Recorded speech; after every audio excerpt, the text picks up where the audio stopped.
Mari kita buka Alkitab kita pada malam hari ini dari Injil Yohanes pasalnya yang ke-9. Ayatnya yang pertama sampai ayatnya yang ke-7.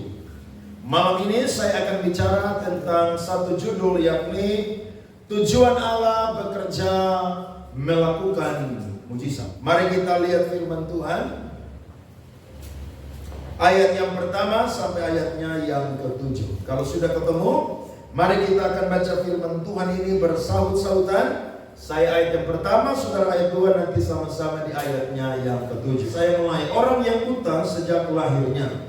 Waktu Yesus sedang lewat, ia melihat seorang yang buta sejak lahirnya.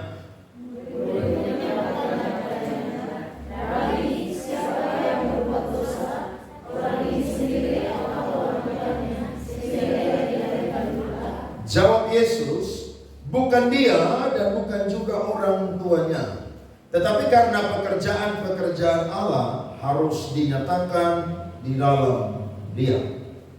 Kita harus menjalankan pekerjaan dia dengan satu-satu selama masih siang akan datang malam di mana tiada ada seorang pun yang dapat bekerja. Amin. Selama aku di dalam dunia, akulah terang dunia.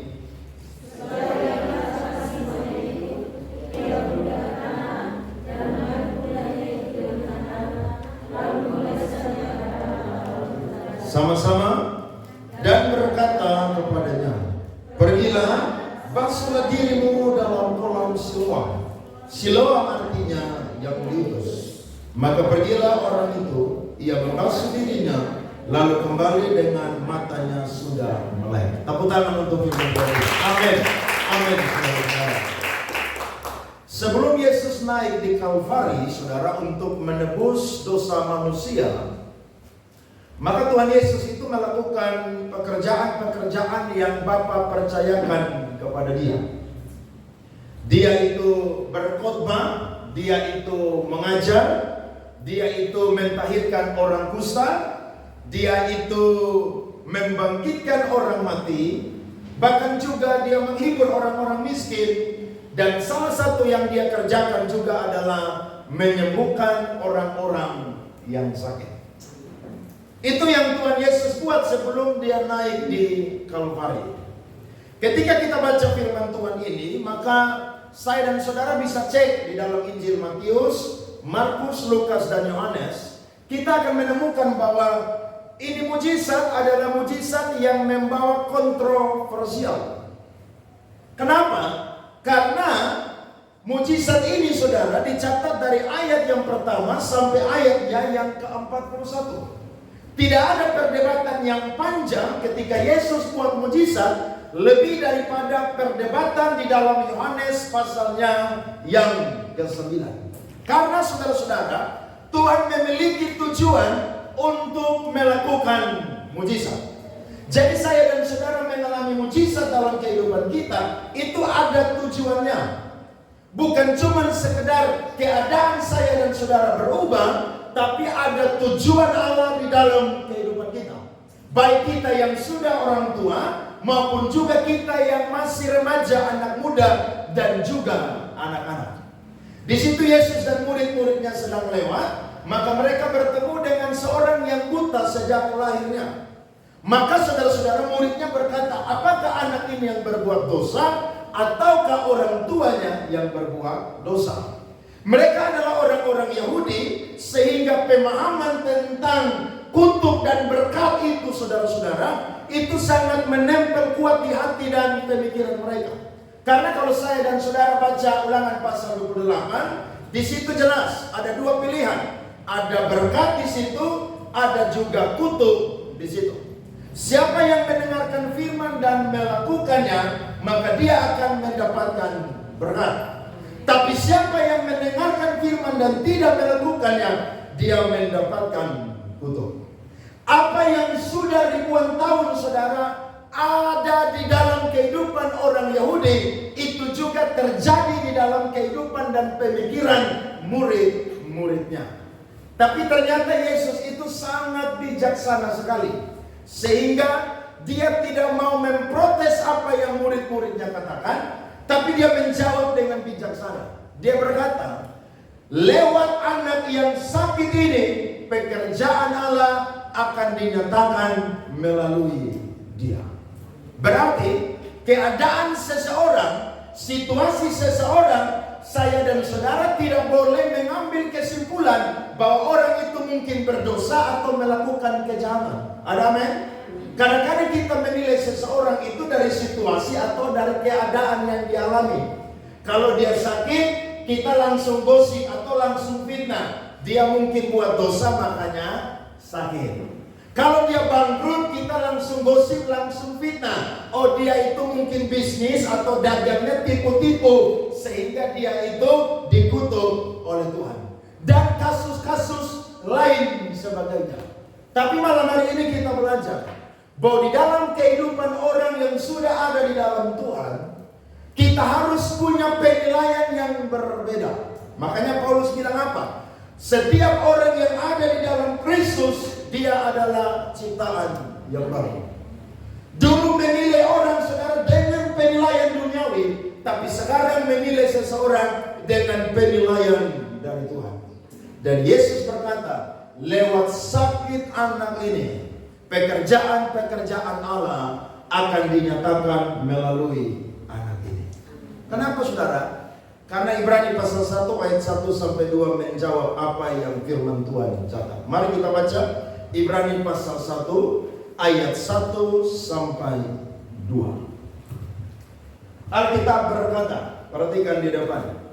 Setelah pada zaman dahulu Allah berulang kali dan dalam berbagai cara berbicara kepada nenek moyang kita dengan perantaraan nabi-nabi, maka pada zaman akhir ini Ia telah berbicara kepada kita dengan perantaraan anaknya yang telah Ia tetapkan sebagai yang berhak menerima segala yang ada. Oleh Dia Allah telah menjadikan alam semesta.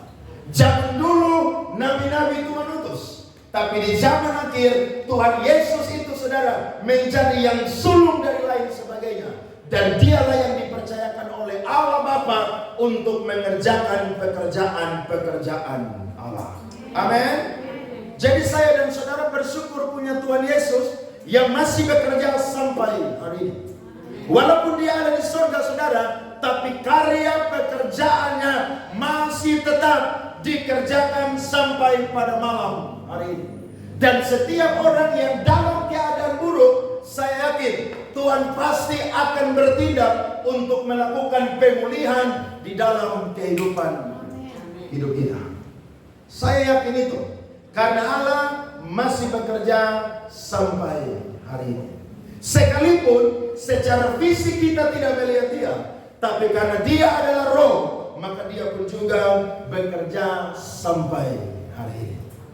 Dari kisah ini kita belajar, ternyata Tuhan mau pakai anak yang buta ini untuk melakukan pekerjaan Allah yang ada di surga.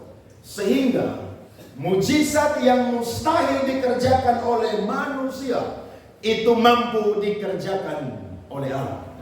Alkitab berkata, Yesus meludah ke tanah, kemudian Dia mengambilnya, Dia mengoles ke mata anak yang buta. Maka Dia suruh pergi membasuh dirinya di kolam Siloam. Saat itu pun juga saudara-saudara, anak itu menjadi sembuh. Berarti kalau Tuhan mau memulihkan hidup kita, itu segampang membalikan telapak tangan. Bisa atau tidak saudara? Bisa. Hanya kadang-kadang kita ini perlu menunggu waktunya Tuhan atau timenya Tuhan. Manusia menjudge kita dengan perkataan-perkataan yang buruk, tapi saya yakin Allah itu tahu kapan untuk memulihkan kehidupan saya dan saudara. Dan setiap kita saudara punya versi pergumulan masing-masing, dan Allah sanggup untuk memulihkan dan mengubahkan kehidupan kita. Dan saat itu saudara, anak ini disembuhkan dan menjadi berkat kesaksian bagi banyak orang pada saat itu. Tetapi saudara-saudara, orang-orang Yahudi tidak memahami tujuan daripada Allah menyembuhkan anak yang buta sejak lahirnya. Saya catat saudara-saudara untuk kita semua. Ada dua tujuan Allah melakukan mujizat ketika dia menyembuhkan anak yang buta sejak lahirnya. Bahkan ketika dia melakukan mujizat sampai hari ini, itu ada tujuan bagi saya dan saudara. Yang pertama tujuannya adalah Allah melakukan mujizat supaya setiap orang itu bisa percaya bahwa dia adalah Mesias. Orang Yahudi itu tunggu Mesias itu karena mereka berpikir, dan yang ada di pikiran mereka, Mesias itu datang itu jadi raja. Nanti dia bawa yang namanya tongkat kerajaan. Kemudian dia itu membebaskan orang-orang Yahudi dari jajahan orang-orang Romawi. Tapi ternyata Yesus hadir. Yesus itu tidak bawa tongkat kerajaan, tapi Yesus itu jadi tukang kayu. Sehingga bagi orang-orang Yahudi, Yesus itu bukanlah utusan daripada Allah. Dia adalah anak daripada Yusuf, tukang kayu. Ini yang membuat orang-orang Yahudi tidak percaya kepada Yesus bahwa dia adalah Mesias. Jadi anak ini ketika dia disembuhkan, bukan sembarangan Tuhan Yesus menyembuhkan dia. Tuhan Yesus menyembuhkan dia supaya lewat kesembuhannya menjadi kesaksian bagi banyak orang. Mereka harus percaya bahwa Yesus itu adalah Mesias, anak Allah, dan juga adalah Tuhan dan Allah. Amin.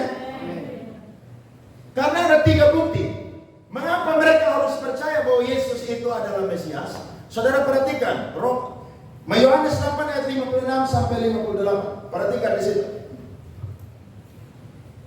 Yohanes pasal 8 ayat 56 sampai 58. Abraham bapamu bersuka cita bahwa ia akan melihat hariku, dan ia telah melihatnya dan ia bersuka cita. Maka kata orang-orang Yahudi itu kepadanya, umurmu belum sampai 50 tahun dan engkau telah melihat Abraham. Sama-sama baca 28, 23. Kata Yesus kepada mereka, aku berkata kepada mereka, sebelum Abraham jadi, aku telah ada. Amin. Jadi mereka ini tidak mau percaya. Tapi Yesus berkata bahwa sebelum Abraham ada, Yesus itu sudah jadi. Jadi Yesus bukan ciptaan, tapi dia adalah pencipta. Menurut Ibrani 1 ayat yang kedua yang tadi saya dan saudara baca. Jadi Tuhan melakukan mujizat saudara sampai hari ini supaya orang itu percaya bahwa dia itu adalah Mesias. Jadi ketika keadaan manusia itu berubah dari sakit menjadi sembuh, dari bangkrut menjadi diberkati, dari terpuruk menjadi diangkat, itu bukan cuma sekedar supaya keadaan saya dan saudara itu berubah. Tapi ketika kita mengalami mujizat, itu adalah cara Allah supaya orang-orang harus mengakui bahwa dia adalah Tuhan. Karena saya yakin orang yang mengalami Tuhanlah yang akan mengakui bahwa dia adalah Tuhan. Orang kalau tidak mengalami Tuhan, dia tidak akan pernah mengakui bahwa Tuhan Yesus adalah Tuhan dan Allah. Tetapi ketika orang mengalami Tuhan, saudara, dia percaya bahwa Yesus itu adalah Tuhan. Kita perhatikan Yohanes pasal 9 ayatnya yang ke-35. Perhatikan firman Tuhan. Yohanes pasal 9 ayat 35 sampai ayatnya yang ke-39. Alkitab berkata, Yesus mendengar bahwa ia telah diusir keluar oleh mereka.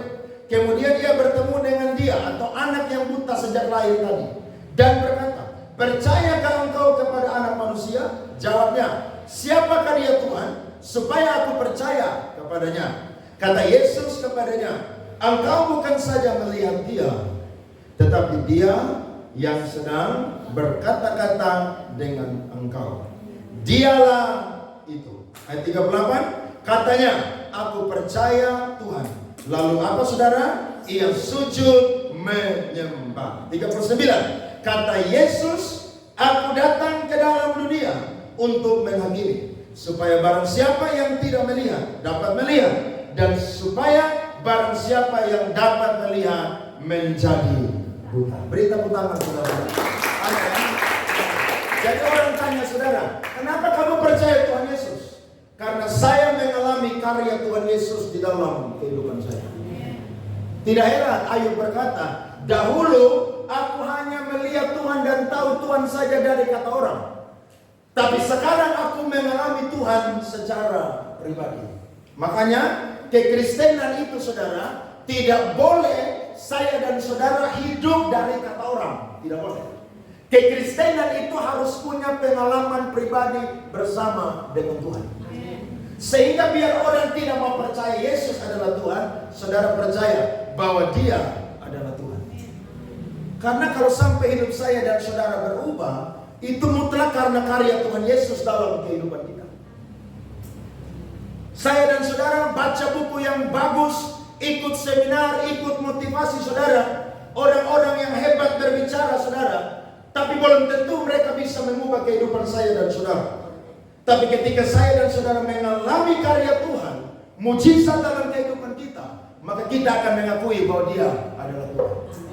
Mungkin kita tidak pernah sakit, tapi mungkin saya dan saudara dulu melihat masa depan saya dan saudara itu suram. Sehingga orang berkata, kamu itu madesu. Saudara tahu madesu? Masa depan suram. Tapi ketika saudara ketemu Tuhan, saudara jadi MDC, masa depan cerah. Amin. Ketika engkau anak muda mau lamar seorang pria, seorang wanita, engkau berkata, nikahlah denganku, karena aku menjamin hidupmu, masa depanmu cerah. Saya yakin saya dan saudara orang yang diubahkan oleh Tuhan. Dulu saudara lahir dari orang tua yang tidak mau percaya kepada Yesus. Tapi ketika engkau ikut KKR, engkau dengar firman Tuhan di ibadah-ibadah, hidupmu berubah dengan Tuhan. Disitulah engkau mengalami Tuhan secara pribadi. Saya percaya versi mujizat yang kita alami itu berbeda-beda. Tapi tujuannya cuma satu, supaya kita percaya bahwa Yesus itu adalah Mesias, Tuhan dan Allah. Amin. Jadi kalau orang tidak mengalami Tuhan, dia tidak akan percaya Yesus itu adalah Tuhan. Tapi kalau dia mengalami Tuhan, bukan dari kata orang, dari hidup dia sendiri, saya percaya Yesus adalah segala-galanya di dalam kehidupannya. Saudara mau mengalami Tuhan? Saya yakin kita semua yang ikut KKR malam ini sudah mengalami Tuhan. Tapi saya percaya ada banyak rancangan Tuhan yang Tuhan sediakan bagi saya dan juga saudara. Kalau saudara percaya, maka saudara akan mengalami mujizat daripada Tuhan. Karena Allah masih bekerja sampai hari ini.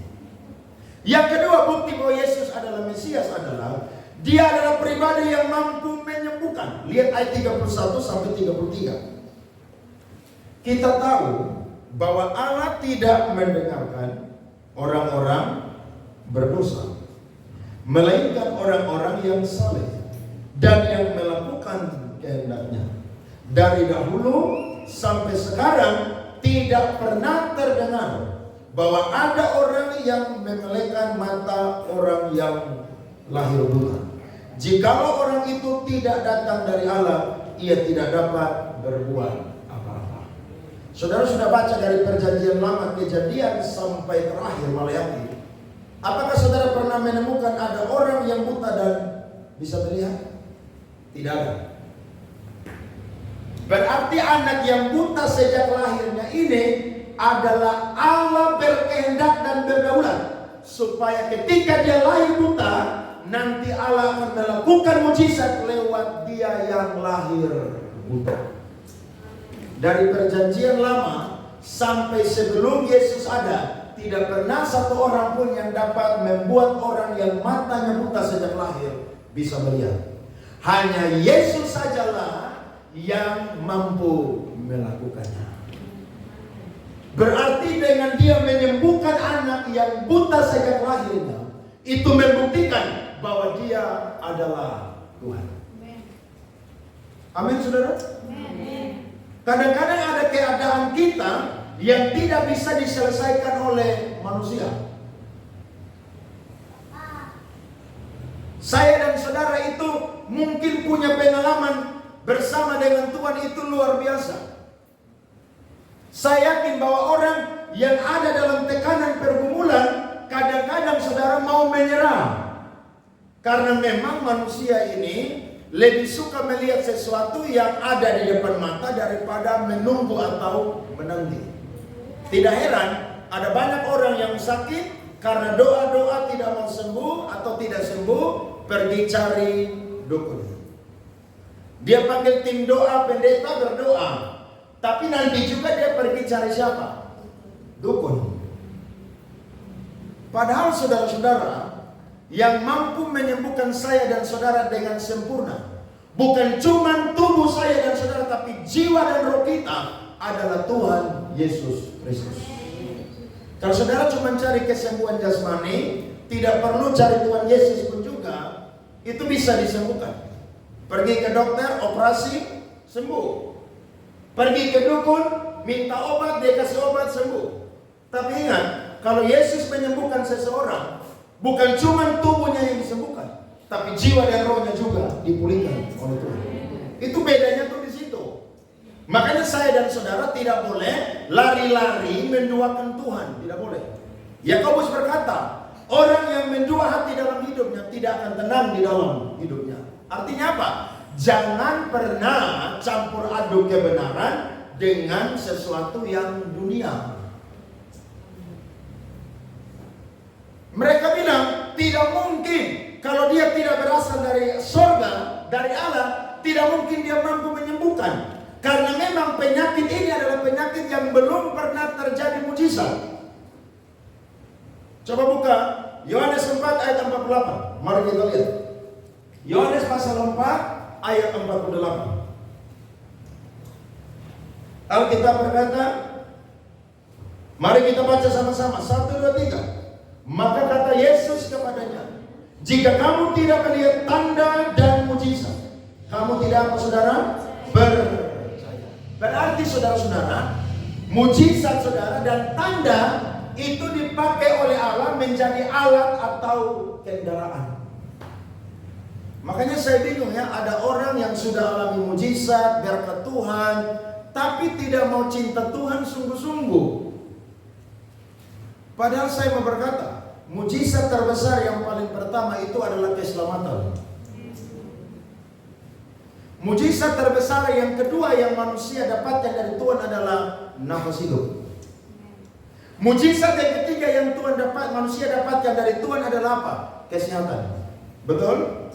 Yang keempat baru pekerjaan, uang, dan lain sebagainya. Tapi manusia balik. Mujizat terbesar dalam kehidupan manusia adalah karya yang bagus. Mujizat terbesar dalam kehidupan manusia adalah apa? Uang yang banyak. Padahal sebenarnya yang paling utama mujizat adalah diselamatkan. Makanya Yesus bilang, apa gunanya seorang memiliki seisi dunia, tapi dia kehilangan nyawanya. Banyak orang mengalami berkat Tuhan, tapi orang tidak juga mau percaya kepada Tuhan, jadikan Tuhan adalah penguasa tunggal di dalam kehidupannya. Hari Minggu dia masuk gereja, tapi nanti pulang gereja saudara, terus hidup dalam kehidupan yang lalu. Sungguh disayangkan saudara-saudara. Harusnya ketika orang mengalami berkat Tuhan, bahkan setiap hari kita mengalami berkat Tuhan, itu membuat manusia harus percaya bahwa dia adalah Tuhan. Kalau saya dan saudara percaya dia adalah Tuhan, maka jadikan dia menjadi penguasa tunggal di dalam kehidupan kita. Yesus bilang, barang siapa mengasihi ayah dan ibunya lebih daripadaku, ia tidak layak bagiku. Barang siapa mengasihi anaknya lebih daripadaku, ia tidak layak bagiku. Jadi iring Tuhan saudara tidak boleh main dua kaki. Iring Tuhan saudara tidak boleh abu-abu. Iring Tuhan, percaya Tuhan saudara harus putih ya putih. Amin. Kita tinggal di daerah mayoritas NTT, Kupang ini saudara, banyak orang anggap remeh saudara agama. Banyak orang anggap remeh Ketika kita buat dosa, kita langsung pergi minta ampun, dia langsung mengampuni kita. Betul. Tapi ingat, Allah pun juga adalah pribadi yang tidak suka dipermainkan. Sampai kalau manusia permainkan dia, itu sesuatu yang sangat-sangat berbahaya, saudara. Beberapa hari yang lalu saya khotbah di satu tempat, ada seorang bapak kesaksian. Bapak ini tentara, saudara. Dia punya jabatan, dan tahun depan dia akan pensiun. Karena dia memulai karirnya itu dari bintara atau dari tamtama, begitu. Karena tentara itu kan pensiun usia 54 tahun, kalau bukan perwira. Tapi kalau perwira, saudara, pensiunnya 58 tahun. Tapi saudara tahu, ini kesaksian saya sangat diberkati. Sebelum saya khotbah dia kesaksian. Dia punya pergumulan hidup, saudara, berat sekali. Istrinya tuh tidak dukung dia. Anak-anaknya, saudara, kacau hidupnya. Bayangkan dia kesaksian, saudara, dia nangis loh. Padahal saudara tahu dia tentara tinggi besar, saudara, badannya atletis banget. Tapi kesaksian, saudara, nangis si anak kecil. Ternyata di balik pergumulan dia, justru dia mengalami Tuhan secara pribadi. Dia satu-satunya tentara yang di Nusa Tenggara Timur yang harusnya tahun depan itu pensiun, tapi usia pensiunnya itu diperpanjang oleh Kodam Udayana yang ada di Bali. Bahkan saudara tahu, dia dapat bonus adalah sekolah perwira. Jadi waktu dia kesaksian, saudara, saya bilang, wah, ini orang luar biasa. Dan saya sering khotbah di persekutuan doa tersebut. Memang dia orang yang sangat setia beribadah kepada Tuhan. Dia bilang, saya tidak mau pandang manusia. Kalau saya pandang manusia, saya pasti kecewa. Tapi saya mau pandang Tuhan yang telah menyelamatkan saya. Saya sudah mengalami Tuhan secara pribadi. Maka tidak ada keraguan sedikit pun untuk percaya bahwa dia adalah Tuhan dan Juru Selamat. Minggu depan dia akan berangkat, saudara, untuk pendidikan di Bandung. Satu-satunya tentara dari NTT yang tidak jadi pensiun tahun depan, tapi diperpanjang sampai 58 tahun. Bahkan sekolah perwira. Siapa yang melakukan itu, saudara? Tuhan Yesus.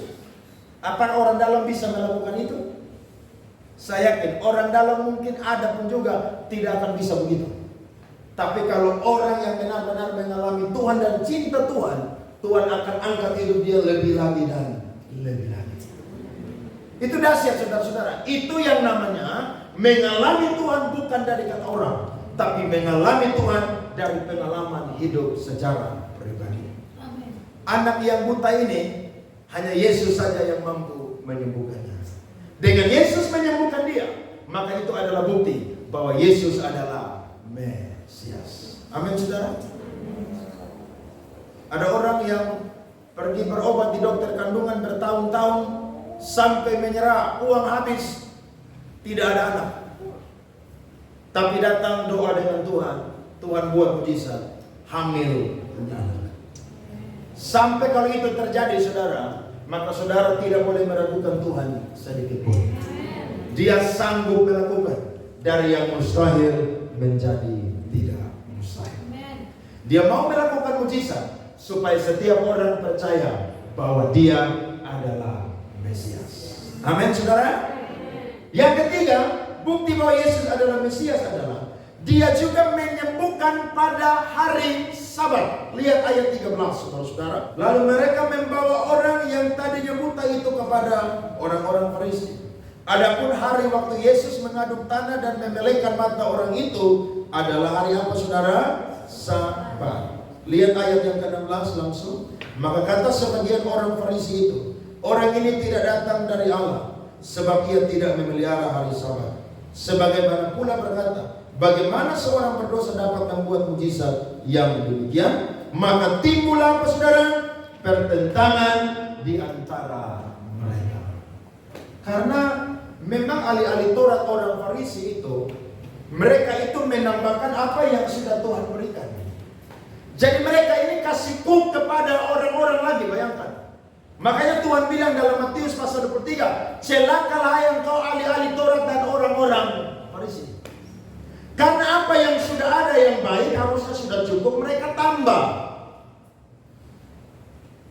Dan kalau saudara baca Matius, Markus, Lukas, Yohanes, mereka ini selalu cari cara untuk menjebak Tuhan Yesus.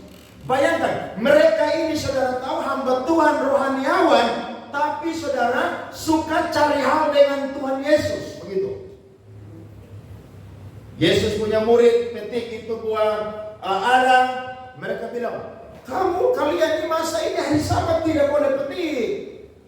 Yesus bilang begini, waktu Daud lari dari Saul, dia pergi makan roti yang harusnya tidak boleh dimakan oleh orang awam, hanya oleh para imam yang melayani. Maksudnya apa? Hukum itu boleh ada, tapi jangan terlalu kaku. Mereka bilang tidak boleh menyebutkan orang yang sakit tangan mati sebelahnya karena hari Sabat. Yesus bilang begini, kalau engkau punya domba tiba-tiba jatuh dalam lubang hari Sabat, apakah engkau tidak mengambilnya? Tuhan kasih hukum saudara bukan membuat manusia itu kaku saudara-saudara. Tapi Tuhan kasih manusia hukum supaya manusia itu bisa tahu bahwa dia adalah Allah yang berkuasa atas segala-galanya.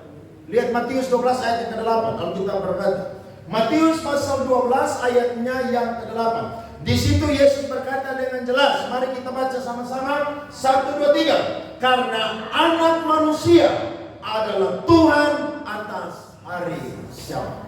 Siapa yang bikin hari Sabat saudara? Tuhan. Siapakah Tuhan Yesus saudara? Yesua manusia. Jadi mereka ini mau jebak Tuhan Yesus, mau tipu Tuhan Yesus, tidak akan pernah dapat cara. Sebab memang dia adalah Tuhan atas hari Sabat, sehingga itu membuktikan bahwa dia adalah Allah yang mampu melakukan apapun. Manusia tidak mau percaya kepada dia, tapi saya yakin orang yang mengalami Tuhan akan percaya kepada Tuhan. Makanya saudara yang bekerja di hari Minggu itu rohani. Yang penting saudara ibadah dulu. Iya kan? Karena hari Sabat itu saudara tidak mengikat kita atau menghukum kita, tidak. Saudara kerja pagi, sore ibadah. Saudara kerja sore, pagi apa? Ibadah. Saudara jangan bolak-balik itu, tidak boleh. Karena ada satu hari khusus yang sampai hari ini Tuhan tidak pernah batalkan. Yakni apa? Hari Sabat.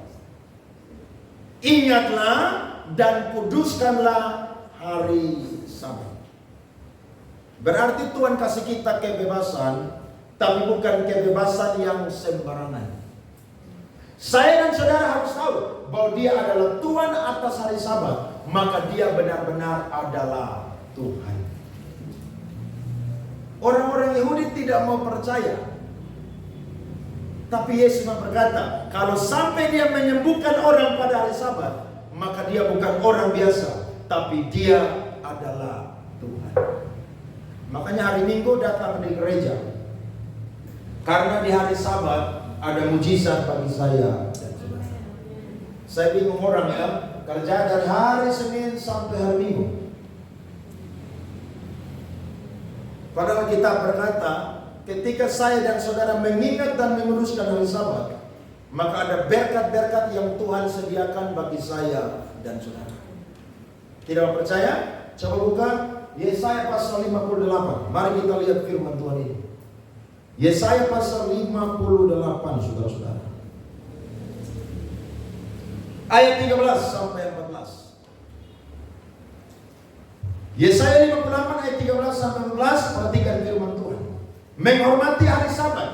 Apabila engkau tidak menginjak-injak hukum Sabat dan tidak melakukan urusanmu pada hari apa, saudara? Kudusmu. Apabila engkau menyebutkan hari Sabat hari apa, saudara? Kenikmatan.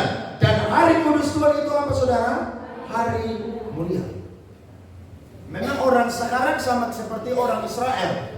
Sudah tahu ada firman, ada hukum, tapi masih langgar. Lihat berkatnya ayat 13 terus. Apabila engkau menghormatinya dengan tidak menjalankan apa? Segala acaramu. Dan dengan tidak mengurus urusanmu atau berkata apa? Omong kosong. Ayat 14. Maka engkau akan apa? bersenang-senang karena Tuhan, dan aku akan membuat engkau melintasi puncak bukit-bukit di bumi dengan kendaraan kemenangan. Aku akan memberi makan engkau dari milik pusakayaku bapa leluhurmu, sebab mulut Tuhanlah yang apa saudara? Mengatakannya. Amin. Jadi hari Sabat itu Tuhan sediakan bagi kita. Pendeta itu paling senang kalau hari Minggu semua jemaat hadir di gereja. Itu pendeta senang sekali. Apalagi ketika Yesus mati, bukan cuma hukum Sabat yang saya dan saudara harus tekuni, tapi ada pertemuan-pertemuan ibadah. Saya dan saudara tidak boleh menjauhkan diri dari pertemuan-pertemuan ibadah. Amin. Saya percaya saya dan saudara selalu ingat hari-hari ibadah. Sebab Alkitab berkata, jangan lupa menguduskan ibadah-ibadah menjelang hari kedatangan Tuhan yang sudah mendekat. Berarti ibadah itu adalah persiapan. Amin saudara. Saudara mau bangun rumah berapa lantai, silakan bangun aja. Tapi ketika Tuhan Yesus datang, semua itu musnah. Saudara mau cari uang sebanyak apapun, silakan cari aja. Tapi ketika Tuhan datang, uang semua itu akan musnah. Apa yang saya dan saudara bawa ketika bertemu dengan Tuhan? Keselamatan yang telah saya dan saudara dapatkan. Bahkan hal baik yang sudah kita perbuat kepada Tuhan, itulah yang saya dan saudara bawa untuk bertemu dengan Tuhan. Makanya saya dan saudara harus sungguh-sungguh setia beribadah kepada Tuhan. Yesus menyembuhkan anak ini, membuktikan bahwa dia adalah Tuhan. Amin saudara. Itu yang pertama. Sedangkan yang kedua saudara, tujuan Allah melakukan mujizat sampai hari ini adalah Allah bekerja lewat mujizat, supaya saya dan saudara yang sudah mengalami mujizat berani bersaksi bahwa dia adalah Mesias. Lihat ayat 18 sampai 22, Yohanes pasal 9. Firman Tuhan berkata, Yohanes 9 ayat 18 sampai 22. Tetapi orang-orang Yahudi itu tidak percaya bahwa tadinya ia buta dan baru dapat melihat lagi, sampai mereka memanggil orang tuanya. Itu yang saya bilang tadi di depan.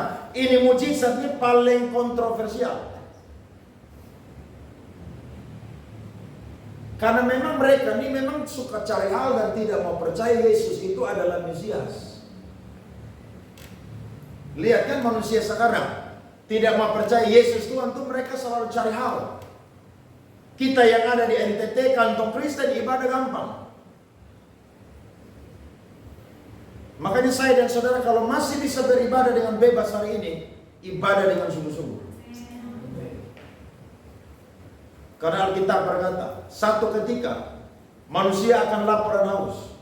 Tapi bukan lapar dan haus akan karena makanan dan minuman, tapi karena rindu untuk mendengar firman Tuhan. Amin. Lihat ayat 19. Dan bertanya kepada mereka, inikah anakmu yang kamu katakan bahwa ia lahir buta? Kalau begitu, bagaimanakah ia sekarang dapat melihat? Jawab orang tua itu, yang kami tahu ialah bahwa dia ini anak kami dan bahwa ia lahir buta. Tetapi bagaimana ia sekarang dapat melihat, kami tidak tahu. Dan siapa yang memelikan matanya, kami tidak tahu juga. Tanyakanlah kepadanya sendiri, ia sudah apa? Dewasa. Ia dapat berkata-kata untuk dirinya sendiri. Baca itu dua, 1, 2, 3. Orang tuanya berkata demikian karena mereka takut kepada orang-orang Yahudi. Sebab orang-orang Yahudi itu telah sepakat bahwa setiap orang yang mengaku dia sebagai Mesias akan apa saudara? Dikucilkan. Lihat tuh. Kasihan ya. Kebanyakan orang akan takut dengan sesama manusia. Hanya karena kebenaran saja manusia itu saudara takut dikucilkan. Dikucilkan dalam bahasa Indonesia artinya dibuang oleh masyarakat. Makanya saya selalu bilang, kalau saudara cinta Tuhan dan belum dibenci oleh sesama, maka saudara itu belum radikal.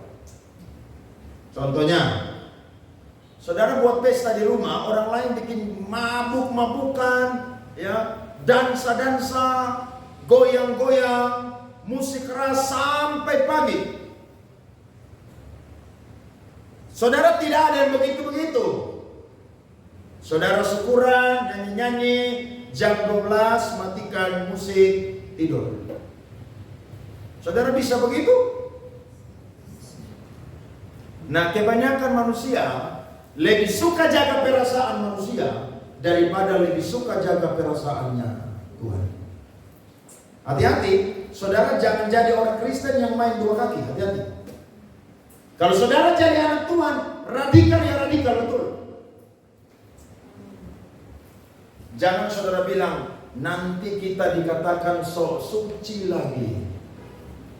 Nanti kita dikatakan mau naik ke surga hidup-hidup lagi. Nanti kita dikatakan keluarga yang tidak mau bergaul dengan lingkungan. Bukan tidak mau bergaul dan bukan sok suci dan bukan mau naik ke surga hidup-hidup. Tapi memang kebenaran itu di atas segala-galanya. Amin. Jadi kalau sampai saudara bikin pesta di rumah, jam 12 matikan sudah itu musik. Bayangkan, saudara buat pesta, pendeta datang khotbah. Tapi setelah itu saudara kasih orang mabuk, goyang sampai pagi, dansa sampai pagi. Kira-kira Tuhan Yesus datang jam 2 pagi, apa yang terjadi saudara? Itu yang bikin pesta itu juga tertinggal sama terangkat. Loh, saudara kalau baca kitab Yesaya, bukan orang yang mabuk saja yang masuk neraka, tapi orang yang jago dalam mencampur minuman keras juga apa? Masuk neraka. Jadi yang masak sopi, moker juga itu neraka orang semua. Makanya saya kalau khotbah di mana saudara, saya tidak akan takut-takut. Siapa mau tersinggung silakan tersinggung. Karena memang kebenaran itu harus apa? Disuarakan. Jadilah jemaat yang apa? Radikal. Jadilah jemaat yang apa? Teladan. Saya mau tanya saudara, kalau saudara bikin acara pesta kemudian saudara susah ya, mungkin sound system kebakar, ya. Kira-kira ada orang yang datang ganti itu biaya kebakaran itu sound system? Tidak ada. Saudara yang bikin pesta ya ganti sendirilah. Iya kan? Loh, saya dan saudara kalau masih main dua kaki saudara, itu yang Yesus bilang tadi, tidak layak. Ini orang tua harusnya dia ini berani berkata, mereka ini harus berani berkata, betul bahwa Yesus yang menyembuhkan dia, dan ketika dia lain memang betul dia dalam keadaan apa? Buta. Tapi karena takut dikucilkan saudara-saudara, akhirnya mereka bilang apa? Tanya dengan dia sendiri sah.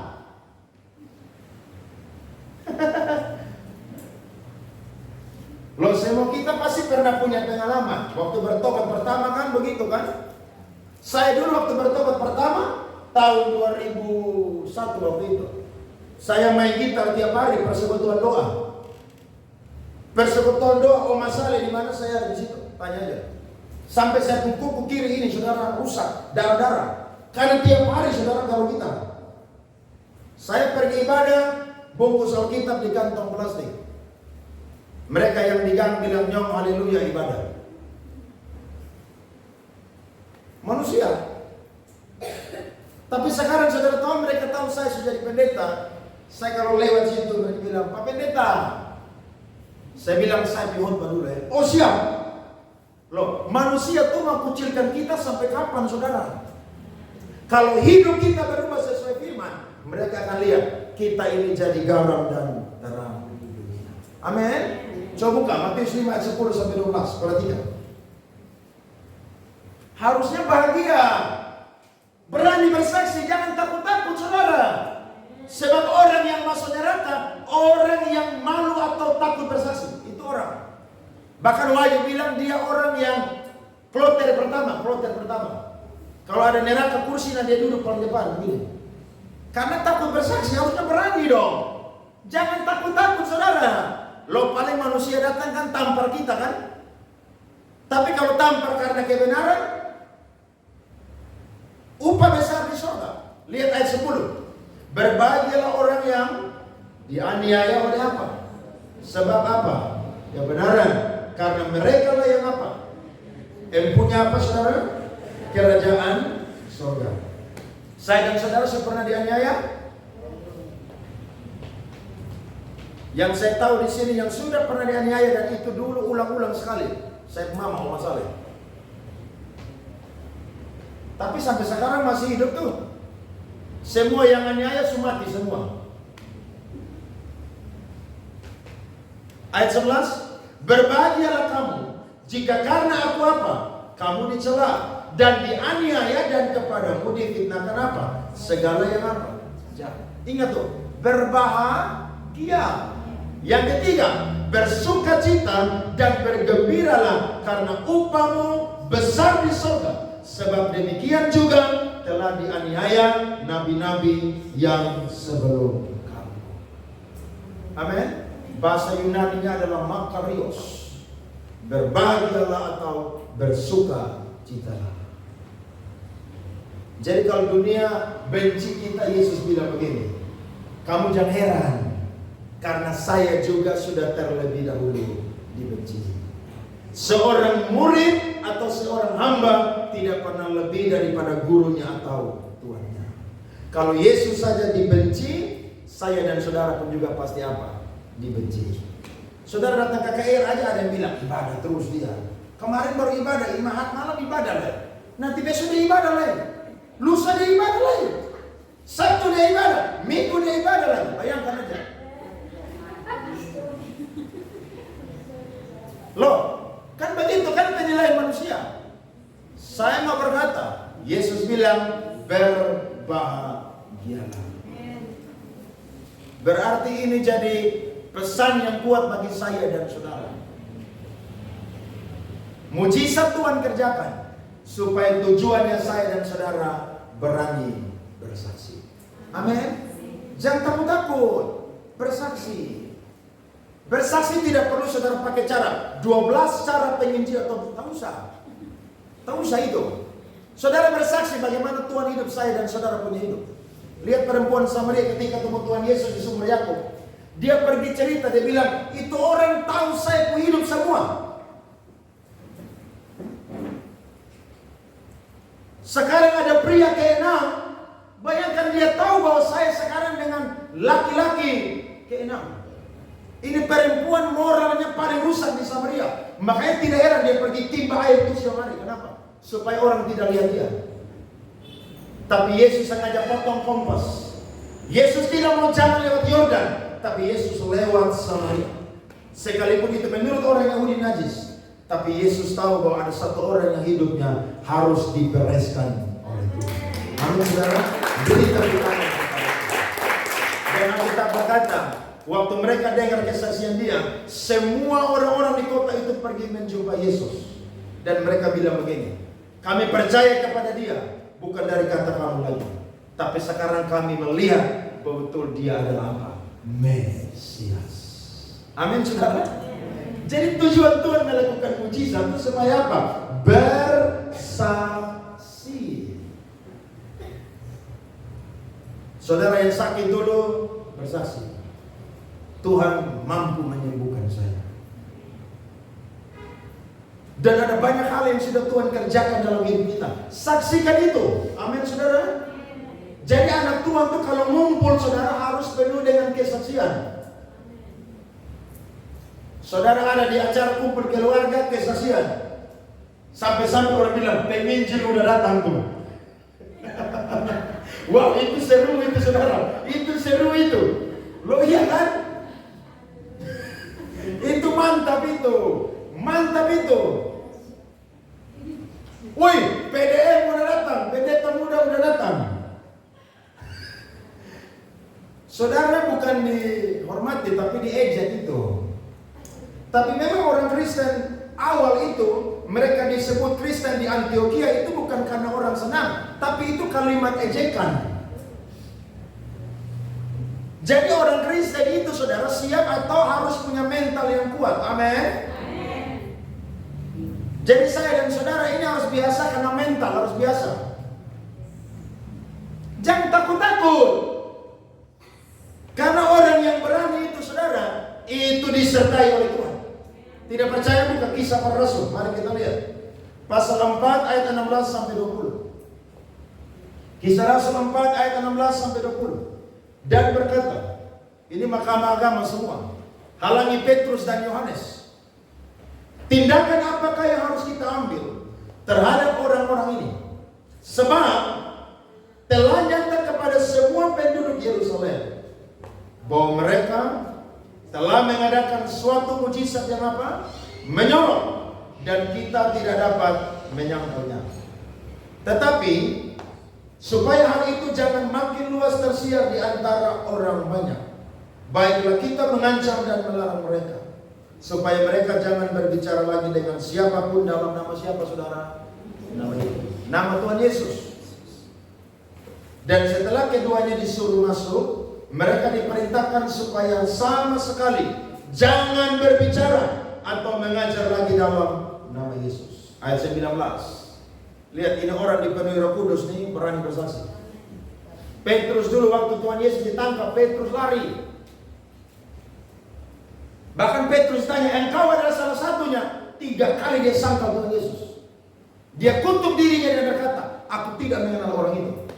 Tapi ketika dia ikut perintah Tuhan, dia tidak tinggalkan Yerusalem bersama dengan rasul yang lain. Roh Kudus dicurahkan saudara-saudara. Petrus itu saudara berubah 180 derajat saudara. Dia satu kali khotbah saudara 3.000 orang bertobat.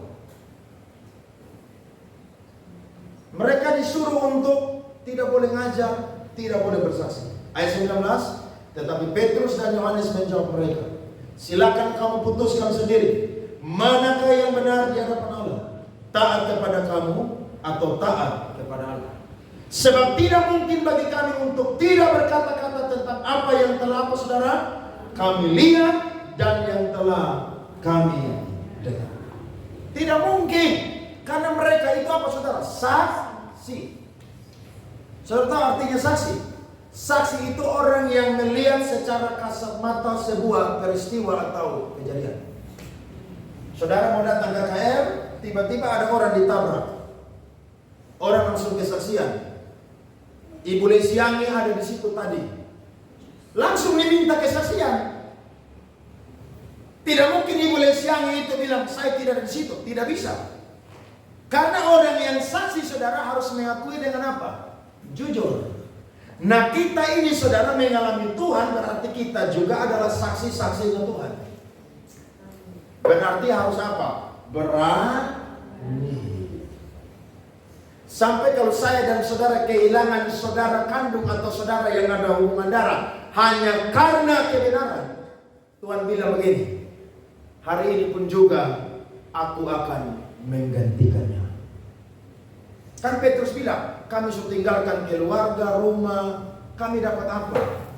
Yesus bilang, hari ini juga kalian akan mendapatkan apa yang pernah kalian lepaskan untuk mengikut aku. Berarti saya dan saudara harus jadi orang-orang yang mau bersaksi. Amin. Harus berani bersaksi. Saudara dimanapun berada jangan takut-takut. Penginjilan, ayo penginjilan ngomong firman. Kalau seperti saya yang pendeta, dia di mana aja pasti ngomong firman. Tidak mungkin karena orang harus tahu ini pendeta yang datang jadi ngomong kita dengar sudah begitu. Kemarin saya punya teman saudara ada di Jakarta karena pimpinan Katolik Paus itu datang. Jadi dia sebagai warga atau orang Katolik sangat menghormati, dia pergi untuk bertemu dengan Paus. Dia salah satu orang kerja di bank yang ada di Kupang yang punya posisi bagus. Ini anak tiap hari saudara hampir tiap hari dugem. Bukan cuma seorang diri, suami istri hobi dugem saudara. Bahkan bosan dugem di Kupang, terbang ke Jawa, dugem di Jawa. Nanti Senin hampir siang, pesawat pagi itu jam 23 terbang dari sana. Nanti pagi datang langsung kerja kantor. Saya langsung komen di status, saya bilang haleluya. Dia bilang papen selalu. Saya bilang lu ini bertobat udah lu. Lu main kerja dugem tiap hari aja, minum mabuk tiap hari. Padahal dari perempuan-perempuan sumpah semua. Bertobat lu.